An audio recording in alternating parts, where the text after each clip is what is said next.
Face à Trump, l'UE et le Japon signent un accord commercial historique. L'Union européenne et le Japon ont signé mardi à Tokyo un accord de libre-échange ambitieux qui se veut un message puissant contre le protectionnisme de Donald Trump.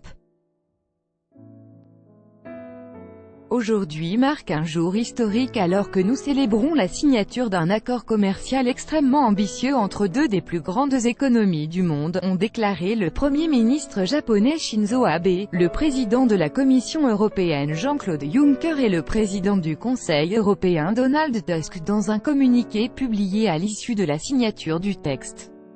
Lors d'une conférence de presse commune, les trois dirigeants ont longuement insisté sur leur rôle de porte-drapeau du libre-échange au moment où le président américain fait planer sur le monde la menace d'une guerre commerciale. La signature de cet accord de partenariat économique montre au monde la volonté politique inébranlable du Japon et de l'Union européenne de se faire les champions du libre-échange et de guider le monde dans cette direction alors que s'est répandu le protectionnisme, a insisté M.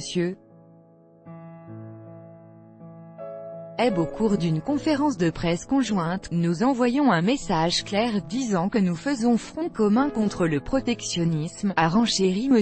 Tusk, tandis que M. Juncker poursuivait sur la même note, « Nous montrons que nous sommes plus forts et mieux positionnés quand nous travaillons ensemble, il n'y a pas de protection dans le protectionnisme, le texte doit être soumis d'ici la fin de l'année au Parlement européen en vue d'une entrée en vigueur en 2019, si le Parlement japonais le vote lui aussi rapidement ». Contrairement à l'accord UE-Canada, actuellement contesté par l'Italie, il ne doit pas être ratifié par tous les parlements de l'Union européenne. Fromage et automobile baptisé JEFTA, Japan-UE Free Trade Agreement, il porte sur une zone de libre-échange couvrant près d'un tiers du produit intérieur brut, PIB, mondial et quelques 600 millions d'habitants. L'accord baptisé JEFTA porte sur une zone de libre-échange couvrant près d'un tiers du produit intérieur brut, PIB, mondial. Copyright Pool, Martin Bureau. Côté européen, le secteur agroalimentaire sort grand vainqueur des discussions. Au final, 85% des produits agroalimentaires de l'UE pourront entrer au Japon sans droit de douane, mais parfois à l'issue de périodes de transition. D'autres, comme le bœuf, verront les taxes imposées progressivement réduites. Le riz, un produit hautement symbolique pour les Japonais, est exclu de l'accord. Tokyo s'engage à reconnaître plus de 200 indications géographiques comme le Roquefort, le Tiroler Speck autrichien, le jambon d'Ardenne belge ou la Polska W au accent aigu DK, vodka polonaise, qui bénéficieront du même niveau de protection qu'en Europe. Les négociations ont été particulièrement complexes sur les produits laitiers, secteur sensible pour Tokyo. L'accord éliminera les droits de douane très élevés sur plusieurs fromages, mais la période de transition pourra atteindre 15 ans. Les Japonais obtiennent de leur côté un libre accès au marché européen pour leur industrie automobile, mais seulement à l'issue d'une période transitoire de plusieurs années.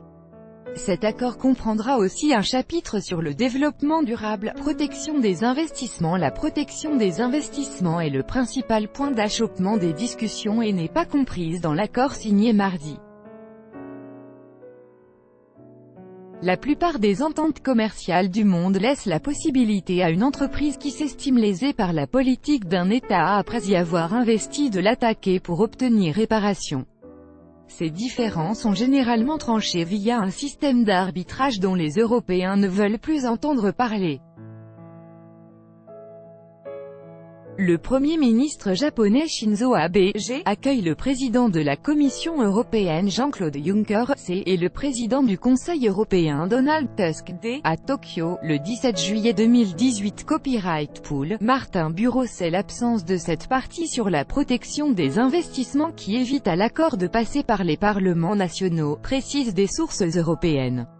Avant de se rendre au Japon mardi, les dirigeants européens avaient fait une halte lundi en Chine, à l'occasion du 20e sommet UE-Chine, dans la même optique de resserrer les rangs face au président américain. Le multilatéralisme est attaqué, c'est une attaque sans précédent depuis la fin de la Deuxième Guerre mondiale, avait lancé M. Juncker. M. Musk estimant de son côté qu'il était encore temps d'éviter le conflit et le chaos. Les tensions commerciales actuelles pourraient compromettre à brève échéance la croissance économique de la planète, a prévenu le Fonds monétaire international, FMI. Junichi Sugawara, chercheur au Mizuho Research Institute, souligne que l'attitude de Donald Trump a poussé le Japon et l'Union européenne à accélérer les négociations.